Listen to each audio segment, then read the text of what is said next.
Harapan warga menyintas akibat pergerakan tanah di Kampung Ciherang, Desa Cijangkar, Kecamatan Nyalindung, Kabupaten Sukabumi, akhirnya terwujud, yakni ingin memiliki kembali hunian tetap. Rencananya pemerintah melalui Badan Nasional Penanggulangan Bencana akan membangun hunian tetap pada bulan April 2023 mendatang. Kepala Desa Cijangkar Heri Suherlan mengatakan setelah 2 tahun terdampak, pelaksanaan pembangunan hunian tetap rencananya akan dibangun setelah Lebaran Idul Fitri 2023 mendatang. Secara teknis, pembangunan 129 unit huntap ini akan dilimpahkan ke pemerintah daerah Kabupaten Sukabumi. Selain diperuntukkan bagi warga Ciherang, huntap yang akan dibangun di lahan seluas 4,8 hektar milik PTPN. Selain diperuntukkan bagi warga Ciherang, huntap yang akan dibangun di lahan seluas 4,8 hektar ini milik PTPN 8 Golapara itu juga diperuntukkan bagi warga Suradita yang bernasib sama. Sedangkan untuk anggaran, pemerintah menggelontorkan dana sebesar 50 juta rupiah per unitnya.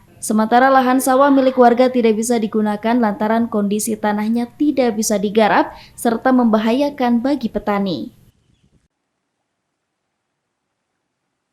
Tanggal 11 BNPB sama BPPD Kabupaten cek lokasi ke lahan huntap yang berada di Ciherang.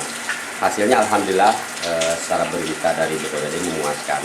Jadi ada sekitar awal setelah Lebaran ada cut and fill untuk huntap. Sebelumnya pergerakan tanah terjadi di Kampung Ciherang, Desa Cijangkar, Kecamatan Nyalindung, Kabupaten Sukabumi, terjadi pada 13 Desember 2020 silam, merusak 103 rumah dan memaksa 158 jiwa untuk mengungsi. Dari Kecamatan Nyalindung, Kabupaten Sukabumi, Iqbal Bakar melaporkan untuk Dinamika.